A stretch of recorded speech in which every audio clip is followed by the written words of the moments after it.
Good morning, everyone, and thank you all for joining us. We wanted to provide a report on the extreme weather that came through Louisville and Jefferson County last evening, some of the activities that we've been doing through the night that we're going to continue to do, and provide other information to the public.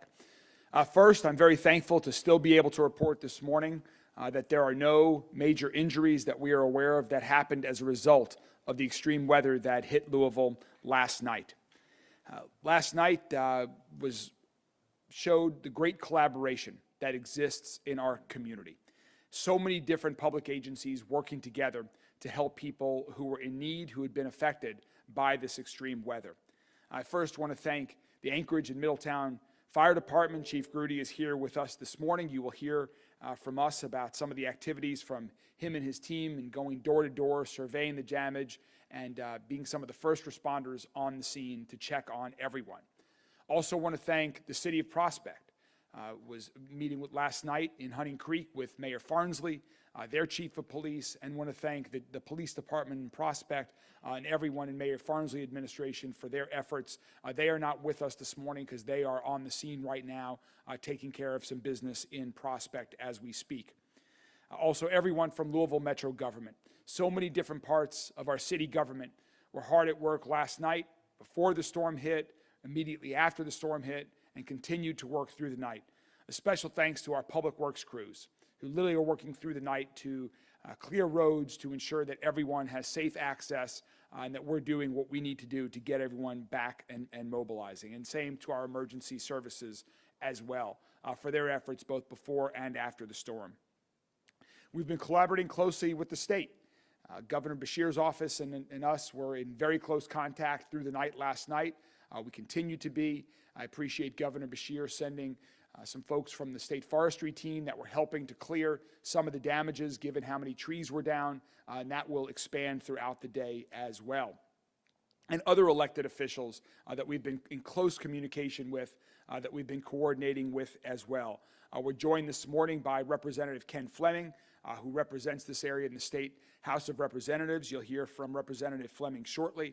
In touch with Senator Tishner, whose district the bulk of the damage was in. Metro Councilman Scott Reed as well in his district. We're joined here this morning by Robin Taylor from Senator McConnell's office, have been in close touch with Senator Paul's office, and also Congressman McGarvey and his team, all of us working together. Last night, my team and I went out to Hunting Creek to survey some of the damage after we had our press conference with Chief Grudy at his fire station, and just wanted to convey some of my observations from what I saw on the ground in Hunting Creek, in some of the neighborhoods that were most effective. Of course, there were significant number of trees that were down, large trees that were down in many different areas, and we'll know more as daylight has now come this morning. Wires down, and we'll talk more about that in a second, but it's so important to stay away from any downed wires. There was a significant amount of wires that were down on roadways in Hunting Creek last night. And of course, there was unfortunately some very significant damage to various houses that we saw. But what my biggest observation seeing was how communities come together when people are in need. Neighbors helping neighbors. In just a few short minutes and hours after the storm passed, to see the activity of neighbors that were helping the two most impacted houses on a particular street, helping them with what they needed to start the cleanup efforts. In the dark of night, with power off in the entire neighborhood, neighbors and families coming together to help one another. That is reflective of the collaboration between all of the elected officials that we've been in touch with, between all of the public agencies who are involved in this, and it extends with the neighbors as well. And once again, makes me so proud, not just to be mayor of Louisville, but to be a Louisvillian, to see citizens coming together to help others when they are in need. The damage was concentrated in the Prospect area. We are unaware at this point of any other material damage throughout Jefferson County. It was mostly in the Prospect neighborhood, as we talked about last night, where the storm came across the Beachland Beach area and then through the Hunting Creek neighborhood, and Chief Grudy will talk a little bit more about that in a moment. Last night, as I mentioned, since our last time that we were together, I have declared a state of emergency for all of Jefferson County. That is to help with our cleanup services.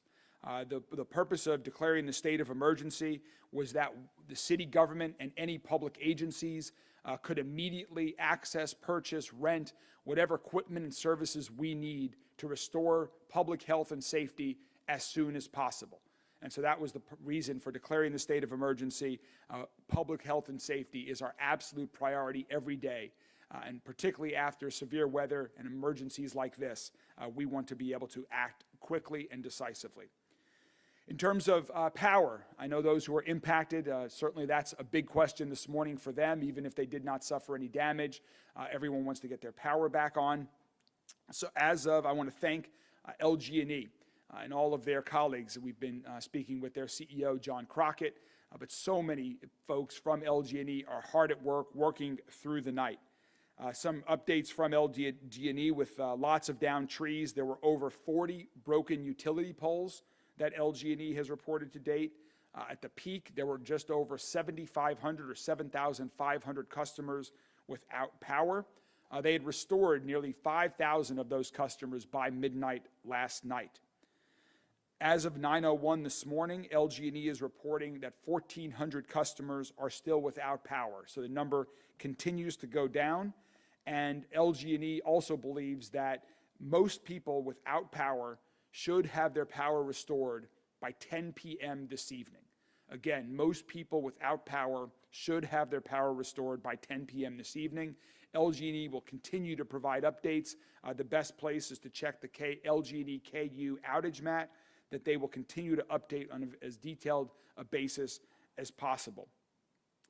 One other thing I want to note is that right now there are over 100 LG&E line technicians responding to this event that are out in the field working right now. It just so happens that April 18th is National Linesman Day. And I just want to give a special thanks to all of the work that the linesmen do every day, not just after severe weather events like we just experienced last night in Louisville, but that they do every day. Thank you so much for literally keeping the lights on for all of us here in Louisville. In terms of down power lines, I do want to remind everyone to please, if you see down power lines, and there still are some throughout the city, stay away. Be careful. They might still have electricity running through them and can be very dangerous. Please report them immediately, and we will get to them if we are not already aware of them. Similarly, if you see down power lines entangled with trees, don't try to be the hero with the chainsaw on that particular tree.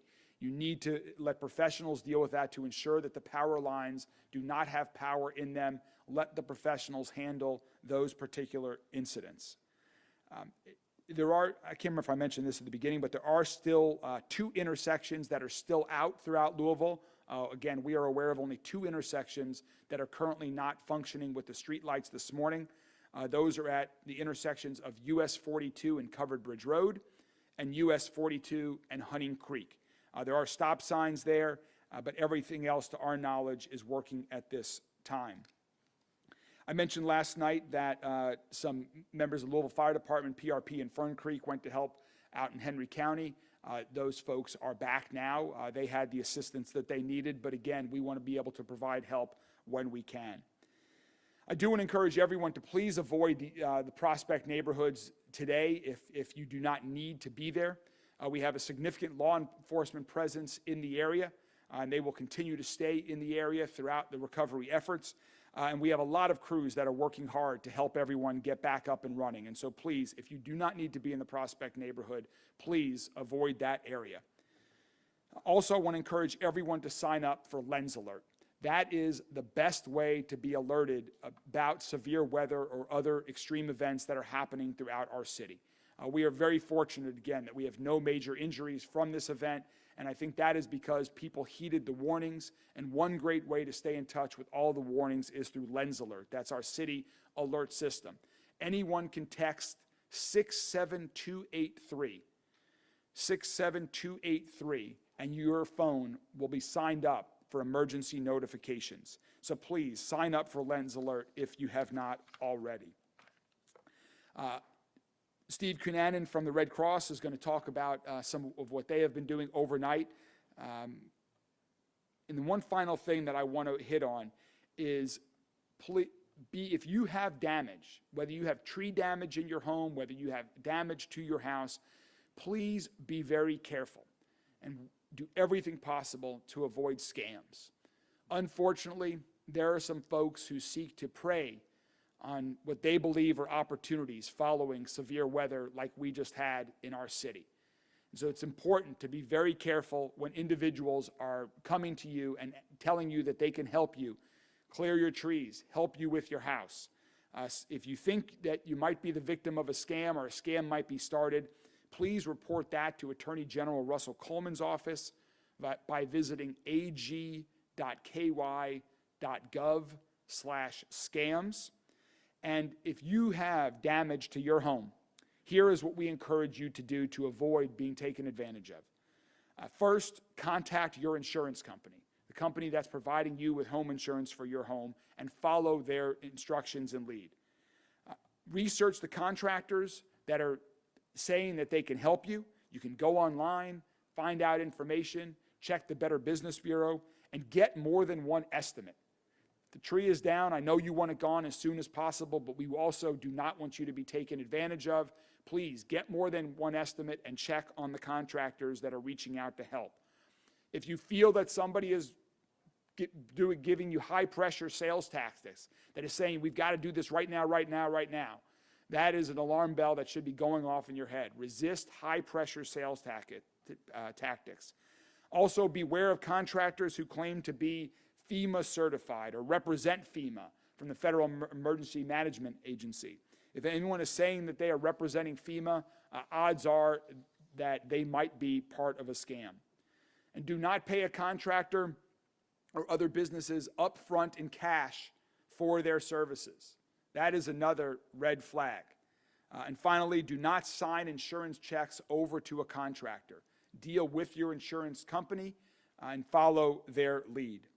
So again, we want everyone to get back to normal as soon as possible if they have been impacted, but we also do not want anyone to be taken advantage of. So those are some of the updates this morning from Louisville Metro Government. I'm now going to turn it over to the Chief of the Anchorage Middletown Fire Department, Chief Grudy. And again, I want to thank Chief Grudy and his entire team for their efforts and all of the first responders who have done such a wonderful job responding to this extreme weather event. Chief? Thank you, Mr. Mayor. Just a couple of brief updates from last night. Last night, our primary mission was just to do a rapid assessment of the area and actually perform a rapid search. So, like a little after midnight last night, we had completed the primary search and rapid search for that area. In addition to that, we were also able to get some of the surface streets opened up. Like we got our chainsaws out, and we actually assembled a number of cutting crews with the help of LG&E, and we went and actually cut trees down and opened up a lot of surface streets. In the process of the rapid search last night, we were able to touch 1,133 structures. And on like a damage assessment scale of, let's say, 1 to 5, 1 being the least and 5 being the worst, of that number, 954 were unaffected. 59 had some slight effects. 38 had some minor structural damage. 37 had some major structural damage, and there was only 5 that were totally destroyed. We made contact with right around 100 residents, and they were all fine. They didn't need help. They didn't need shelter, any of those kind of things. We did come across 22 residents that had some minor injuries, but they did not require any type of medical treatment. So our main objective today is to go back and complete our secondary search of only the structures that were damaged, just so we don't miss anything or anyone. So that is where we are today, and I'd like to thank all of our crews for their hard work and dedication last night, and they'll be on a job all day today, obviously. That's all I have. Thank you.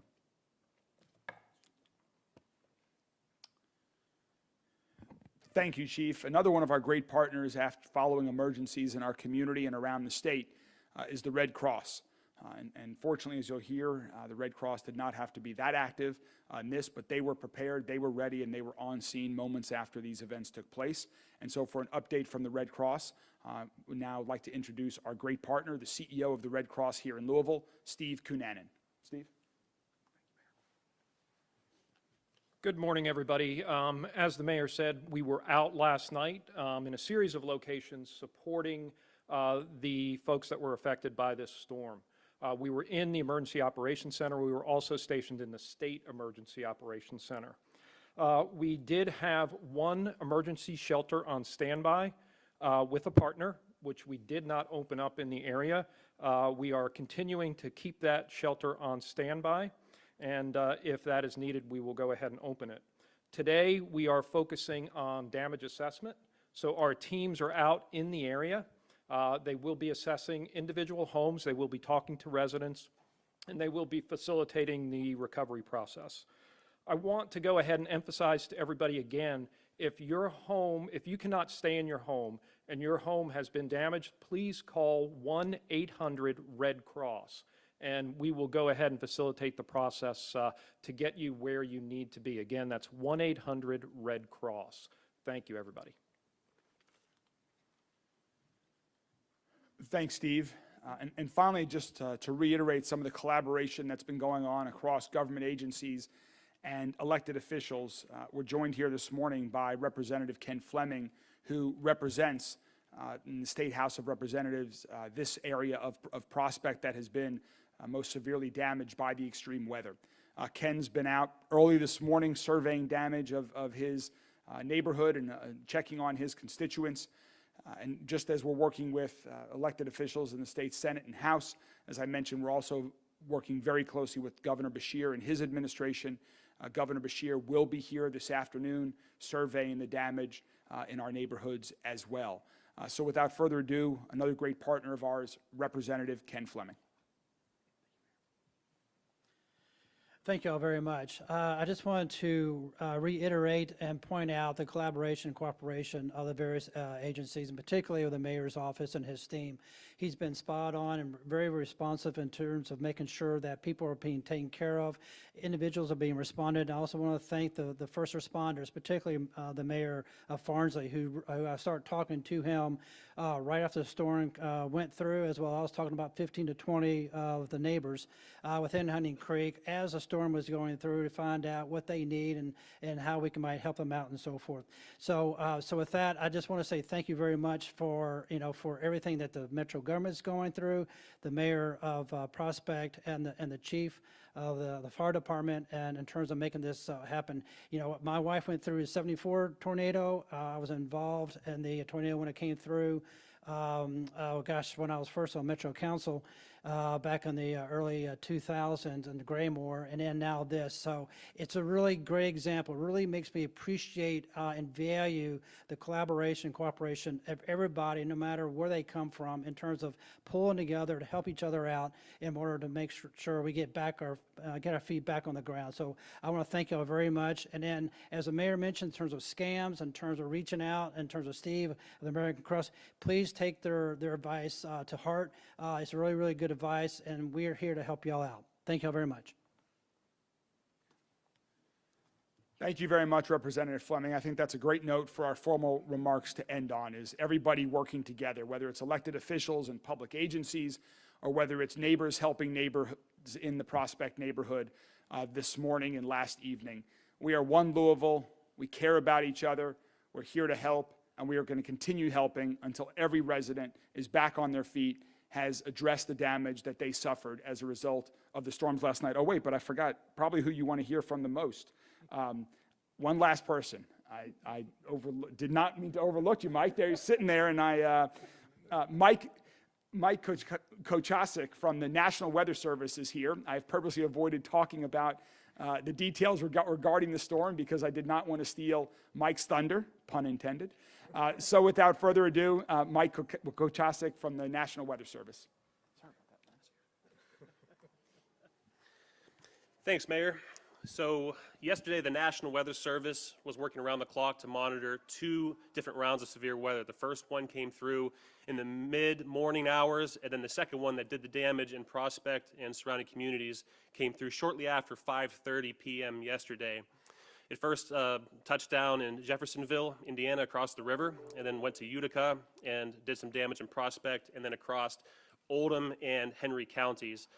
So far, the survey team's been out working around the clock yesterday and this morning. They have initial damage of EF1, 105 miles per hour in Indiana, at least EF1. It might be stronger as we survey and continue on through the rest of the day. So we're so thankful that a lot of folks got the warning, and there was only minor injuries reported so far. But if you have any damage or video of the tornado, please feel free to share that with the National Weather Service on Facebook or on Twitter, X. We're at NWS Louisville, and we'd love to have your pictures and reports of the storm.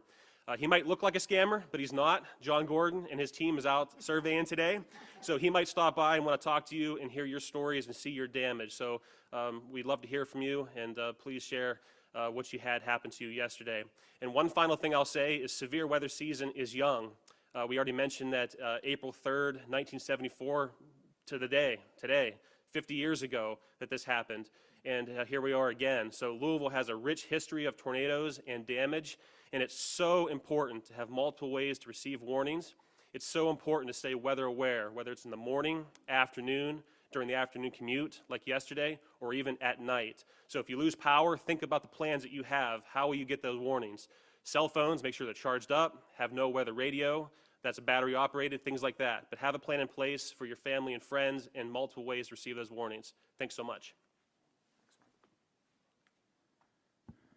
Thank you very much, Mike, and to everyone who helped provide updates this morning. And with that, all of us are happy to take a few questions from the media if you all have any. Yes.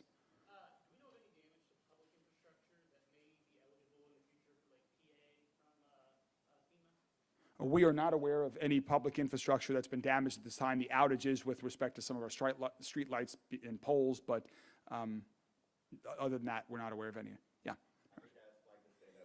Okay. The tornado that you referenced at EF1 status at this point, are you believing this was a long track tornado, or are you thinking it was up and down, or on the ground the entire time? That's a great question. That's going to depend on the survey today that we find. I'll say on radar, it looked very consistent. It was the same parent thunderstorm that tracked through these communities and the counties. We have seen certainly bouncing tornadoes in the past, and it's certainly possible today too, but we just don't know yet. Mike, what's the total number of confirmed tornadoes as of this morning? Sure. So we had one tornado by video near Corridon yesterday. It circulated on Twitter yesterday quite a bit. A very short-lived 12-second tornado that did some damage there. That's one. There was another one in Nelson County, EF1, 95 miles per hour. There was another one in Anderson County, EF1, 90 miles per hour. There's one that happened in Jessamine County too, near Nicholasville. We don't have a rating on that yet. The survey continues. So 4 confirmed as of now. Correct. Not including what may have happened here. Correct. It was mentioned that there were 5 structures totally destroyed. Do you all know if was that a house, a barn, or what were those structures that were totally destroyed? I believe there were residences. I don't have that information specifically. We just had the data off of the tracking points that we used right now. And those numbers, all the structures that you mentioned, they had damage or destroyed, they were all mostly homes? Did you say that? Well, we touched everything, which includes commercial. And like I said, the data points I have only shows numbers. It doesn't show what type of structure. Okay.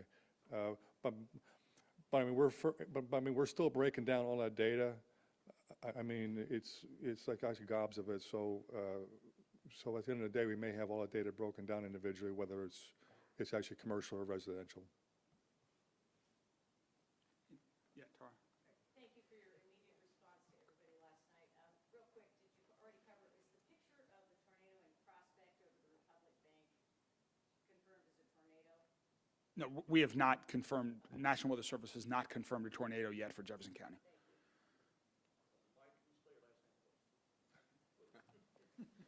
Koch A.S. as in Sierra, I.C., Kochasik. All right, well, thank you all very much. We are going to let everyone get back to the recovery efforts. We will continue to keep you all with updates throughout the day and in the days ahead. We will continue to work with everyone to provide the help and resources that they need to get back going full steam ahead. Thank you all very much.